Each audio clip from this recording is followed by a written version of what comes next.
Welcome to the LiftOneSelf podcast, where we break mental health stigmas through conversations. I'm your host, Nat, and we dive into topics about trauma and how it impacts the nervous system. Yet we don't just leave you there. We share insights and tools of self-care, meditation, and growth that help you be curious about your own biology. Your presence matters. Please like and subscribe to our podcast. Help our community grow. Let's get into this. Oh, and please remember to be kind to yourself. Welcome to the LiftOneSelf podcast, Nate. I'm so thankful you're here with me. Well, Natalie, thank you so much for having me, and hello to everybody out there listening or watching. I'll invite you to take a breath with me. For the listeners that are listening in, if you're not driving, then I'll ask you to close your eyes. If you are driving or doing something, you can still listen to the prompts that I'm giving for the meditation. So Nate, I'll ask you to close your eyes and begin breathing in and out through your nose. And don't try to control your breath. Just bring your awareness to watching your breath go in and out. Whatever sensations or feelings that are coming up in your body, allow them to come up while still staying with your breath and dropping into the body.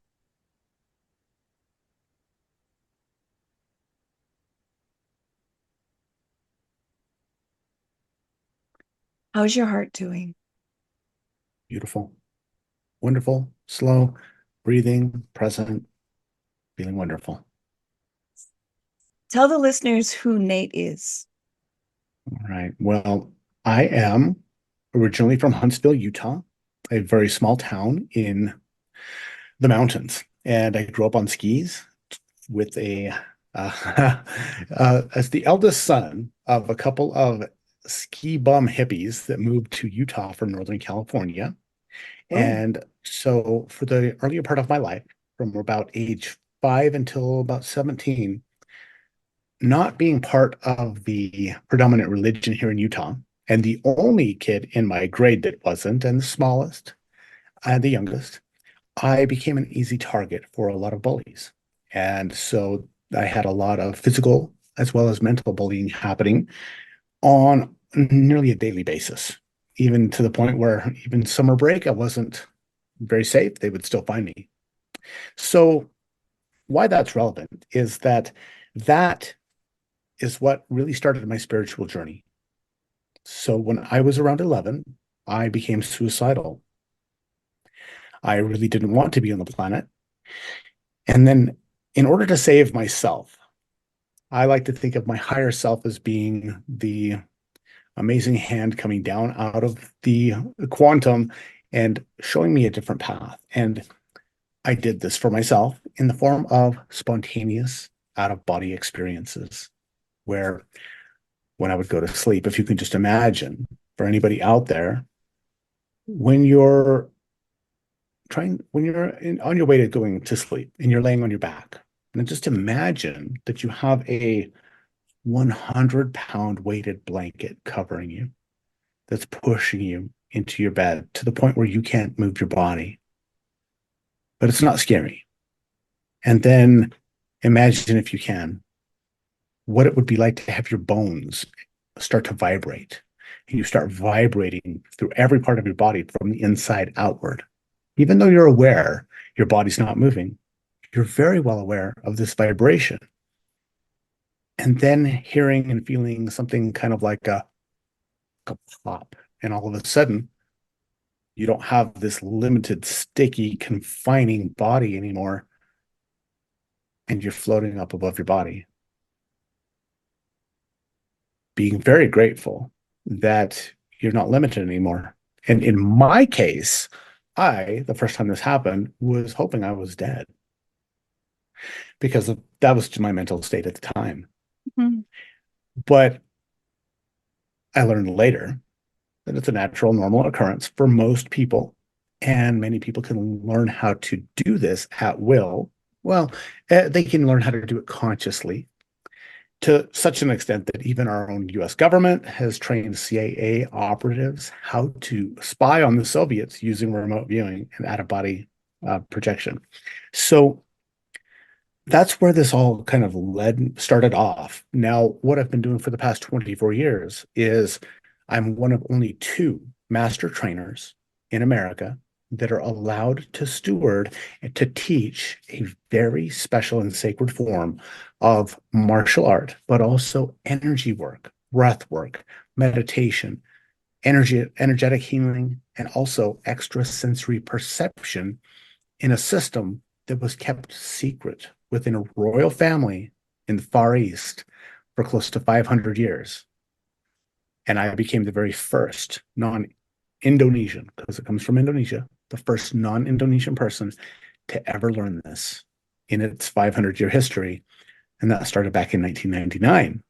And a little bit after I started training, one of my younger brothers started with me, and together we owned one of the largest martial arts and meditation academies in the country. Wow. Yeah. And then COVID came along and changed everything for the martial arts, for dance, for yoga studios. We remember we all had to change and pivot. And I did that as well. And then recently, in the past about a year and a half, my brother and I decided to separate in our business. And now my company, the Integrated Ascension Method, is the only place in the world where you can learn this art from Indonesia, but coupling it with 21st century technologies like vibroacoustic technology, biohacking, tachyon pyramid and torus energy field generators, emotion code and body code modalities, which I'm certified in both, as well as biowell energy diagnostics and a whole bunch of other things that no one else on the planet can do. Because as one of only two trainers in the system, then combining it with these things that nobody's thought of doing yet, it's really a unique experience for people that no matter what somebody does, it is a force multiplier. It is truly a catalyst for change for whatever else they do. It will help them be better at it. Bring us back to 1999. What brought you to inquire about, going? I take it that you went to Indonesia? Actually, no, at that time. No, that's a great question. So I started having the out-of-body experiences and the mystical things happen when I was around 12. And when I was 16, the very first thing I ever bought with my own money was a book called Journeys Out of the Body, which is the quintessential work on the out-of-body phenomenon, written by Robert Monroe, who founded the Monroe Institute in Virginia. And they're the ones who trained the CIA. So that said, I was really enamored and going down a rabbit hole of spirituality, but more than that, not just belief-based spirituality, but evidence and knowledge-based. So for me, it's always been a matter of, can I experience it myself, or is it just I have to believe this one person who says they see something? It's difficult for me to do that just because of the way I was raised. So in 1998, I bought a course out of Black Belt magazine that guaranteed me inner power in 2 weeks, or I got my money back. I was sold. 2 weeks for chi? Let's do that. Now, I've been involved in martial arts training to help learn how to defend myself and protect myself and other people since I was about 17, and studied many more different martial arts. So when I was 23 and I saw this videotape that came with this little manual, this course I ordered, and it showed Indonesian martial arts. And I have to say, Natalie, they were the most beautiful martial arts I had ever seen. They looked so deadly, but the move they were not like anything else I'd ever seen. And granted, most people are not necessarily interested in martial arts. They think it's beautiful. They want to watch it. I, on the other hand, was always looking for the martial art that I could help bridge the physical and then the metaphysical, or the mental, the spiritual, the energetic. Well, studying at strip mall martial arts schools, you're just not going to find that very often in America. So when I saw this video and I saw people who were not breaking bricks and boards, they were breaking stacks of steel bars, stone. They were just barely touching these things, and they had a big smile on their face. They weren't using anger like you see most people do. They yell and they go through things. They look like they're having a really good time. No, these people were really enjoying what they were doing. Yeah. But that was neat. But when I saw the next thing on this tape, which was people who were blindfolded or blind, who were able to do anything that somebody with vision can do, driving cars through normal Jakarta traffic, if you can call that normal traffic, people who were military members shooting targets out of people's hands while blindfolded, riding motorcycles in between people, even have blind people who could read printed material. It was incredible. And I thought it was fake. I mean, how could that really be real? Hmm. But there's this other part of me that had been having these non-local experiences of consciousness and vision outside my body that said, you know what? Maybe Jedis are really real. That's pretty awesome. Well, the next day, after I got the tape and I watched it a few times, I watched a blind woman almost die trying to cross the road in front of me with her dog. And her dog led her face first into a light pole. And Natalie, right there, I knew I had to find those Indonesian people to see if they could help her. Now, it took me 2 weeks and I finally tracked them down. And when I did, I reached out, found somebody who spoke English, and I sponsored the very first demonstration of this art in the United States.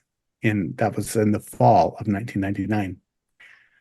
Now, the name of this art is called Merpati Putih. Now, that sounds funny in English, but in Indonesian, Merpati Putih means white dove. So here's this martial art, which is brutal, full contact fighting, energy based, breaking everything you possibly can. And their symbol is the symbol of peace and justice for humanity, the white dove. I thought that was very interesting. Well, when I brought them over here and I got to actually witness blindfolded and blind people whose eyes are as white as a sheet, and then I blindfold them as well, and they could do anything that anybody with vision can do, I knew I had found a path with heart. And so I just wanted to be the representative. They had never allowed a non-Indonesian person to learn, ever. It was not even a question. But when they saw what I was willing to do and sacrifice to help them get a foothold here in the US, Yeah. the chairman of Merpati Putih looked at me and he said, Nate, I talked with the 11th generation royal family heirs, and they would like to allow you to be the very first non-Indonesian person ever allowed to learn this. And there just so happened, because the universe lines things up exactly as they're supposed to be. Of 3 people in the whole country that could actually train me, one of them just happened to live within an hour's drive from me in Salt Lake City. And I started training with him. And then a little while later, one of my younger brothers joined me. And like I said, we owned one of the largest martial arts schools in the country for 20 years, pivoted with COVID. And here we are now in a totally different, separate realms, and loving who we're able to serve. Beautiful. Yes, I love how the universe, as long as you get out of the way, how the simplicity and the ease there is of connecting and flowing with what is required. Have you ever been able to go visit Indonesia? Mm. Several times, actually, for long training and testing sabbaticals. 2005, 2007, 2013. Lived there anywhere from 5 to 8 weeks, 9 weeks at a time. 9 weeks, the longest one. And yes, so it's been an interesting and amazing adventure. And it's been very interesting as well. If you've ever been in someplace where you feel like you stick out like a sore thumb, I know how you feel, because I'm fairly tall and I definitely stick out in Southeast Asia, Yeah. especially wearing this martial arts uniform, which is very unique. And anybody and everybody in Indonesia knows what this is, even though, just like here, maybe people haven't played baseball, but they know what baseball is. If, It's a cultural heritage. Well, Merpati Putih, when I came across them at that time, they were, as they told me, the third largest single martial art in the world. Of a certain, everybody practices the same form, same system. It's not like karate, which is all martial arts really from Okinawa, and it's not that there's many systems of karate. There's only one system of Merpati Putih, and there are 700 plus different styles of martial arts in the Indonesian archipelago. So they have been learning how and refining the art of kicking each other's butts for a long time. But there is nothing quite like Merpati Putih, not because of the combat and the martial art, but because of the energetic side. That is unique. That's especially the way that we harness our breath, and we do things that no other system that I've ever come across does, not even close, not even remotely similar. And we have results that really are just phenomenal for people. As long as people have a body, it will work. If they don't, well, we're not having that conversation because they don't need it. Yeah, I hear that. Coming back to, the little boy and the trauma that you experienced, did you feel that you had to relate with yourself differently? Because, I know trauma is a big buzzword right now, but I replace trauma with energy. So it becomes Sure. like this depressed energy that happens in your system because of emotions and the fear and everything. In this learning, this martial art and doing these outer body, did you feel that there was a difference in your system with the trauma, or did it still carry on with you? Oh, I think that, like most sticky things, as a certified emotion code and body code practitioner, we all have as many trapped emotions as there are days in the year. Everybody's got their stuff. But for me, I did find that sometimes I would find myself using the out of body state as an escape. So rather than a restructure and reframing for, oh, okay, don't take yourself off the planet, Nate. It's going to get better. This is not all that there is. It's just these bullies. There's more to life than this. Then whenever anything would get tough or I didn't like it, I would try to escape out of my body. And I think a lot of people they do that with, they do drugs, they do it with TV, they do it with texting. We have the escapist mentality sometimes. So Dr. David Hawkins talks about 4 different ways that people will deal with their trauma in an unhealthy way. First is suppression, second is repression, third is overexpression, and the fourth one is distraction. With the sex, drugs, rock and roll, or take our mind off of it. And sometimes that could be very beneficial to help us get to that next stage where we're ready to actually look and see into ourselves and then work on letting go. But our society seems to prize sweeping things under the rug and continuing on and leaving those things there. And so for me, yes, sometimes it would be a crutch, or I would use it as a distraction or a method to distance myself from what was happening and disembody this. And so it's taken me a long time, a lot of therapy, a lot of different modalities, and the inner work, Natalie, the people who have actually didn't sat in their own shit and done that work, A, it's worth it. B, it's a never-ending process. It's going to continue on. So, but it's one of the most important things that we as human beings can actually do is to become conscious and not be defined by the things that have happened to us. As we know, many of those things were simply colored by our rose-colored or poop-colored glasses, whatever it is. And a lot of the time, those things weren't actually what happened. They're just how we perceived it happening. And if we live a lie enough, it becomes the truth.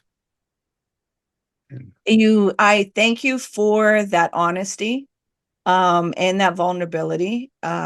In parts of spirituality, what I've noticed with some people when they use meditation or breath work, they're not realizing that they're using it as a type of like a dissociation and escape, to feel a different higher sensation. So they're all spiritual. And it's like, well, you're here to experience the human realm. You're here to experience the human experience. And yeah, if you want to just be spiritual and nothing affects me and nothing bothers me, then what really are you experiencing as a human, and what are you doing in your curriculum of life? And so thank you for being honest of, sharing that, how it's so easy because life is painful, and especially when you're young and you don't have somebody to help you process what you're experiencing, and able to give verbiage, some language, some validation that like, wait, I'm here to help you and protect you from that. It's a very scary place. So, and you're exactly right, of saying there's a lie that we create when there is trauma. And then that narration starts continuing. And as you mentioned at the beginning, with the vulnerability again, the suicidal ideation can be in there because the pain is so dense that the fix of it is just to pass on and Right. transition and not be in this body that is feeling so much stuff.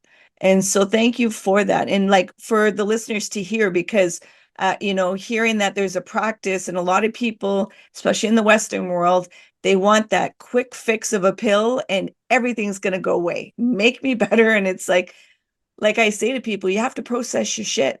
Like no garden is beautiful without manure, and you have to tilt the earth and put in that manure and let it stink a bit and let it seep in there so that, it fertilizes the ground. Because like I say, it's, any experience that you've experienced with trauma and pain, it's not that, oh, everything has a purpose or a reason. It's okay, you experience this. Now, what are you going to do with it? Because nothing is Right. wasted in the world. And how I give a definition is it's this similar to alchemy. You're going to take the impurities of what you experience and you're going to transfer it into gold by offering a different way for other people. You're not just Right. going to hurt people because you were hurt. You're making a different choice. And that's warrior work to do, because it's our default that if somebody harms us, it's a reaction that you want to, protect yourself and harm back.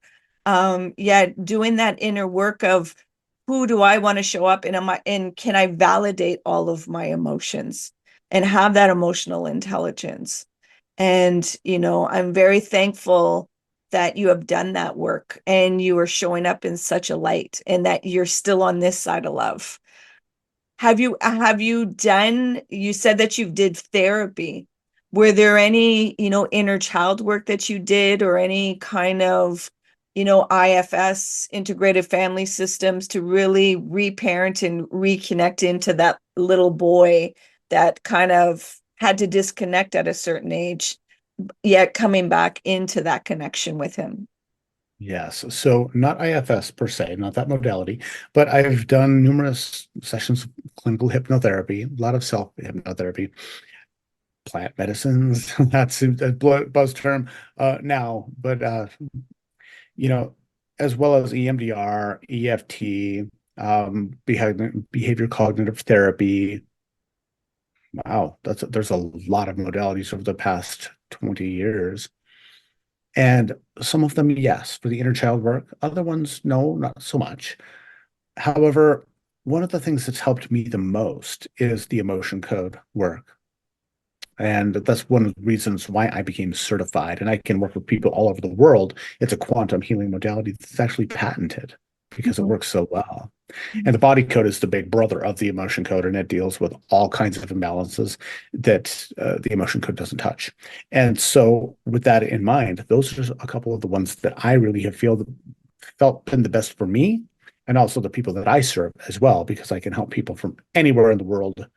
It's a non-local function, so we don't need to worry about being in person, and it works seemingly just as well. And with that said, I mean, I think that trying the modalities, and for myself, I've always been a seeker. I've always searched for knowledge. I was always that kid that when I was 5, kids are reading comic books and I'm reading my mom's medical textbooks. She was a nurse. So I just have always been that nerdy, super nerdy person. What happens there? What does that? Okay, I don't want to do math. That's too, no, it doesn't work for me. I want to study biological sciences because that's where I'm really drawn to. How does it work?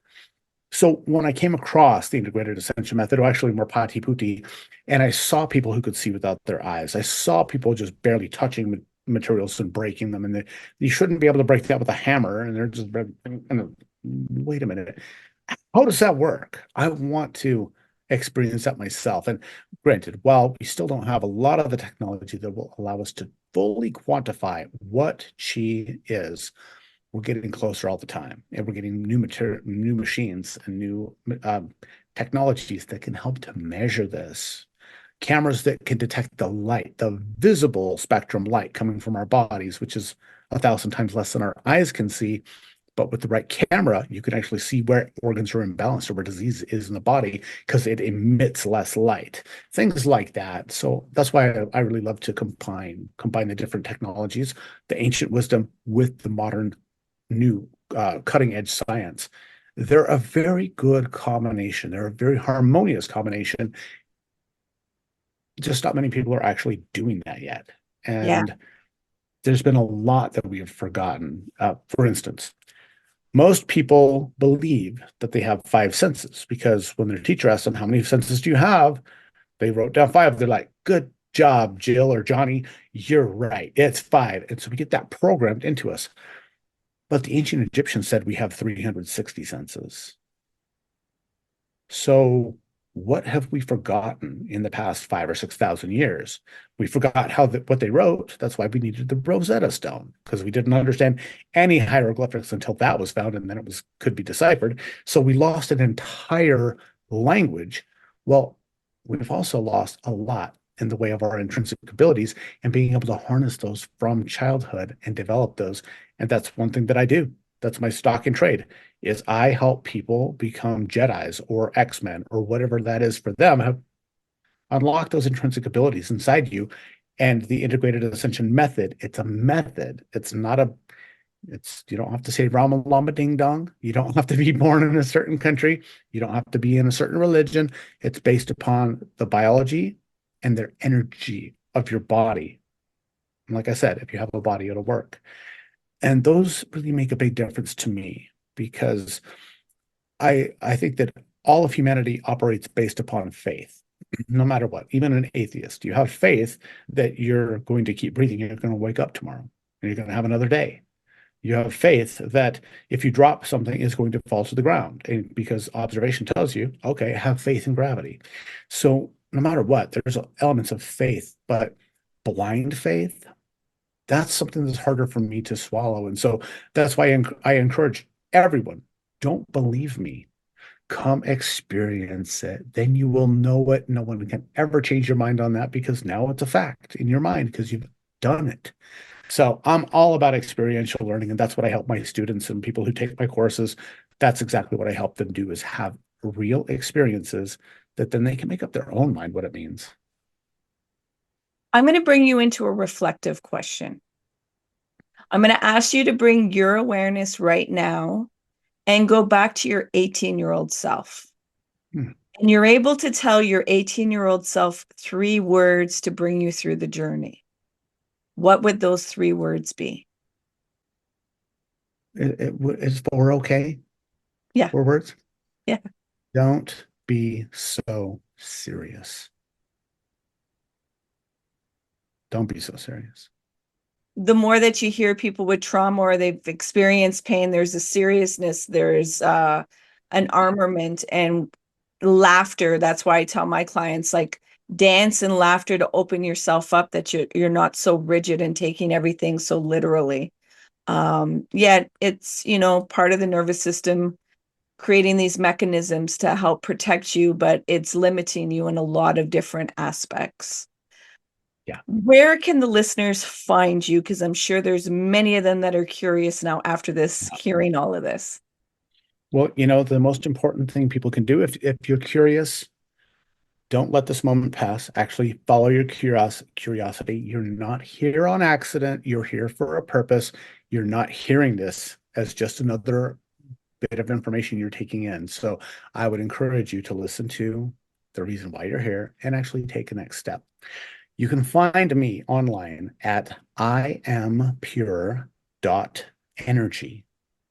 So it's not .com, it's .energy. So I was very fortunate that that URL was available because for what I do, if I was an electrical supply store, iampure.energy might work. But when you're talking about what I do with helping people actually perceive energy in a new way and become more electric, where we can measure the energy coming from your cells and it amplifies that, come on. I am pure energy. It's about as good as you can get. So when Exactly. people, I am pure.energy, going to my courses, you'll be able to get a free class on energetic and mental shielding, which is very quick. You can do it anytime you're walking into the chaos, whether it's screaming children, a boardroom where you've got a big deal on the line, traffic court, whatever you're going in. This is a really, really beneficial thing if you want to stay sovereign in your energy and your mind. So I've got my free class, but then also I have my master class. My master class is 7 hour plus, some of them an hour and a half long lessons on things like pain-free mobility, how to use your breath to block pain signals in your body, how to start to feel, flow, perceive, and project your energy and start to perceive it in a way that maybe you've never perceived your own energy and the energy of things around you before. How to refresh your energy in 2 minutes or less. Anytime you need to pick me up using a very unique kind of breath work, you can just, it takes the food coma of lunch and makes that a thing of the past if you just take 2 minutes for yourself. And then I have my LEAP program. So the first is masterclass, then my LEAP, which is the Life Force Energy Ascension Protocol. This is the Merpati Putih breath work that every branch of the Indonesian military has used for over 40 years. It's the same breath work that every one of my hundreds and thousands of students actually over the past 24 years have used to really start to change the chemistry of the body and start to expand their energy in their mind in a very cool way. So I've got those two things, and I have something special for everybody listening out there or viewing. If you use this special code, Natalie B10, you'll get 10% off any digital product you get. Natalie B10. Going to get you that discount. And we'll have that in the show notes, I'm sure, so people can just copy paste that into their browser. The world is full of so many people out there hawking their wares. I've got the newest, latest, greatest thing, whether it's a computer system, a photography system, if it's a meditation system, I've got the most amazing breath work ever. Everybody says the same thing. But the thing is that the Integrated Ascension Method is the real deal. And I have a track record of decades, thousands of people, medicine, science, quantum physics, neuroscience, blind people, you name it. We've got a lot of validation from very skeptical fields. And for people who are breath workers, spiritualists, yogis, this is going to fit in your arsenal so well to make everything else you do so much better. So I just want to also extend, if you have any questions on my website, please just reach out, send us an email, and we'll get right back to you as fast as we can to help answer those questions. Because one of the things that I catch myself doing, because I'm human as well, is my cognitive bias. We want to find something and match it with the next closest thing in our mind. That's why if a spaceship actually landed in your front yard, you may not even see it because you don't really know what a spaceship in real life would be. Well, the thing is when you see so many things that all look the same, are you prepared when something truly unique pops up in front of you? If so, I am pure.energy is going to be your ticket. I really am thankful that we got to connect, Nate. And the work that you're bringing out into the world is so needed. And as you said, yes, there's a buzzword for everything. Yet when you hear people speaking with passion and inviting people to a different place, it's really refreshing to be in connection with those people. And I thank the little Nate that went through so many experiences and where he is now and helping serve so many other people. It's a beautiful gift that you have honored us with. So thank you so much, Nate. Thank you for having me. It's my pleasure, my honor. That's why I'm here. Remember to be kind to yourself. Yeah, absolutely. Hey, you made it all the way here. I appreciate you and your time. If you found value in this conversation, please share it out. If there was somebody that popped into your mind, take action and share it out with them. It possibly may not be them that will benefit, it's that they know somebody that will benefit from listening to this conversation. So please take action and share out the podcast. You can find us on social media on Facebook, Instagram, and TikTok under LiftOneSelf. And if you want to inquire about the work that I do and the services that I provide to people, come over on my website, come into a discovery call, liftoneself.com. Until next time, please remember to be kind and gentle with yourself. You matter.